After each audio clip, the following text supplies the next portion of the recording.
बिस्मिल्लाहिर्रहमानिर्रहीम, अस्सलाम वालेकुम। Welcome to my channel number Khan cuisine. तो जी आज मेरे किचन में बन रहे हैं डोरा केक। ये सुबह ही सुबह मैं उठ के अर्ली मॉर्निंग 5 बजे बना रही हूँ बच्चों के लिए। और बहुत सॉफ्ट और फ्लफ़ी और मुंह में घुलने वाली रेसिपी है। बच्चों बड़ों सबकी फेवरेट है और यकीन करें इतनी ज़बरदस्त बनेगी, इतनी मज़े की बनेगी। अगर आप एक दफ़ा बनाएंगे तो इसे दोबारा बनाने पर मजबूर हो जाएंगे। और इस रेसिपी को स्टार्ट करने से पहले आप मेरे चैनल को लाइक शेयर सब्सक्राइब लाजमी कर दीजिए ताकि इस तरह की इंफॉर्मेटिव वीडियो हमेशा आपको मिलती रहे। बिस्मिल्लाहिर्रहमानिर्रहीम स्टार्ट करते हैं। सबसे पहले जी हमने एक ड्राई बाउल में 2 कप मैदा लेना है। फिर हमने इसके अंदर पिसी हुई चीनी 4 टेबल स्पून ऐड करनी है। ये वाला 4 टेबल स्पून मैंने इसमें ऐड किए हैं, ठीक है जी। फिर हमने इसके अंदर ऐड करना है बेकिंग पाउडर।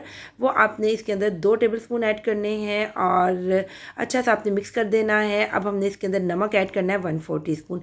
तो ये बन गया जी हमारा डोरा केक प्री मिक्स। आप इसको एक दिन पहले भी बना के रख सकते हैं या किसी एयरटाइट डब्बे में भी बना के रख सकते हैं ताकि जब आपने बनाना हो आपके पास प्री मिक्स अवेलेबल हो और आपने सिर्फ लिक्विड इंग्रेडिएंट्स इसमें डालने हो। फिर मैंने जी इसमें 2 कप मेजरिंग के रूम टेम्परेचर का दूध ऐड किया है। फ्रिज का दूध आपने ऐड नहीं करना। अगर दूध ठंडा है तो आपने माइक्रोवेव में 10 सेकंड या 20 सेकंड के लिए लगाना है। टू मच हॉट नहीं करना, रूम टेम्परेचर पे ही आपने बस लेकर आना है। फिर आपने इसको अच्छा सा मिक्स करना है ताकि लम्स फ्री हमारा बैटर बने। और अब हमने जी इसके अंदर ऐड करना है ऑयल, क्योंकि अगर आप चाहें तो इसके अंदर बटर भी, मेल्टेड बटर भी 4 टेबल स्पून ऐड कर सकते हैं, क्योंकि लेकिन मैं लो बजट रेसिपी बता रही हूँ, बजट फ्रेंडली, ताकि आप इजीली हर कोई अपने घर में बना सके। क्योंकि कुकिंग ऑयल तो हर वक्त अवेलेबल होता है, बटर जो होता है हर वक्त अवेलेबल नहीं होता, ठीक है जी। अब हमने इसके अंदर 4 टेबल स्पून कुकिंग ऑयल डाला है। इसको भी आपने अच्छा सा मिक्स कर देना है। हम साथ साथ मिक्स करते रहेंगे, ठीक है जी। और फिर अब हमने इसके अंदर डालना है वनीला एसेंस। वो आपने लाजमी डालना है क्योंकि उससे ना इसके फ्लेवर को चार चांद लग जाएंगे और बहुत ही टेस्टी लगते हैं खाने में। और आपने 1 टीस्पून इसमें वनीला एसेंस का ऐड करना है। उसको डालने के बाद आपने फिर इसको अच्छे से मिक्स कर देना है। ये आप बच्चों के लंच बॉक्स में भी दे सकते हैं, क्योंकि ज़्यादातर मैं बच्चों को लंच बॉक्स में बना कर देती हूँ और बच्चे बहुत खुश होकर खाते हैं। और फिर आपने लास्ट में इसमें 2 अंडे ऐड करने हैं, फेंट लेना है अंडों को, फिर आपने इसमें ऐड कर देना है, ठीक है। इसके बाद और कोई चीज़ हमने ऐड नहीं करनी, बस हमने यही चीज़ें ऐड करनी है। हम इसमें कोई और मोल्ड ऐड नहीं कर रहे, कोई ओवन में नहीं बना रहे, बहुत ईजीली हमने इसे फ्राई पैन में बनाना है, ठीक है जी। आपने अच्छा सा मिक्स कर लेना है। आप ज़्यादा से ज़्यादा ना इसको 5 से 10 मिनट का रेस्ट दे सकते हैं, इससे ज़्यादा मत दीजिएगा, ठीक है। अब आपने इसको रेडी करके रख लेना है। और अब आपने फ्राई पैन वगैरह अपना रेडी करना है, जिसमें आपने नॉन स्टिक के फ्राई पैन में बनाना है। अगर नहीं है तो लाजमी ले लें। अगर आपको कुकिंग का शौक़ है तो एक दफ़ा अगर आप इस पर पैसे खर्च कर लेंगे तो ये काफ़ी लंबे अरसे तक आपके साथ चलेगा। आपने सिर्फ इस पर ऑयल को ब्रश करना है, बहुत ज़्यादा ऑयल ऐड नहीं करना। और मैंने 1/3 कप मेजरिंग का जो है ना वो रखा है। इस हर पैनकेक मैंने उसी साइज़ का ही बनाया है। आपने भी एक ही रखना है, वन ही मेजरिंग कप रखना है। कोई भी एक आपने साइज़ का रख लेना है ताकि हमारे पैनकेक एक ही साइज़ के बने, ठीक है।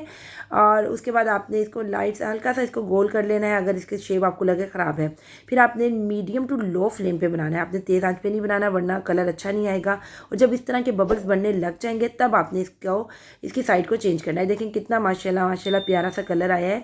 अच्छा जी, पैनकेक में इस तरह का जो कलर आता है ना वो एक साइड पे आता है। आपने दूसरी साइड पे कलर को लाने की कोशिश में पैनकेक जला नहीं देना, ठीक है। दूसरी साइड पे हमेशा लाइट सा ही कलर आता है। ये एक कलर जो होता है एक साइड का ही होता है। फिर आपने इसको रख देना है साइड पे, प्लेट में निकालते जाना है और साथ ही आपने इसके ऊपर बटर भी लगाते जाना है, ठीक है। बटर लगाना इसलिए ज़रूरी है ताकि ये सॉफ्ट हों और स्मूथ से हो जाते हैं।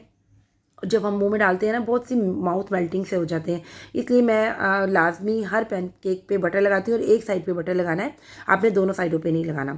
अच्छा जी, ये मैं होममेड बटर जो मैंने बनाया हुआ इसकी वीडियो भी मैंने अपलोड की हुई है, ये मैं वो लगा रही हूँ। और आप यकीन करें एक दफ़ा आप ये बनाएंगे ना तो बाज़ार के जो इतने महंगे बटर होते हैं ना वो आप लाना भूल जाएंगे।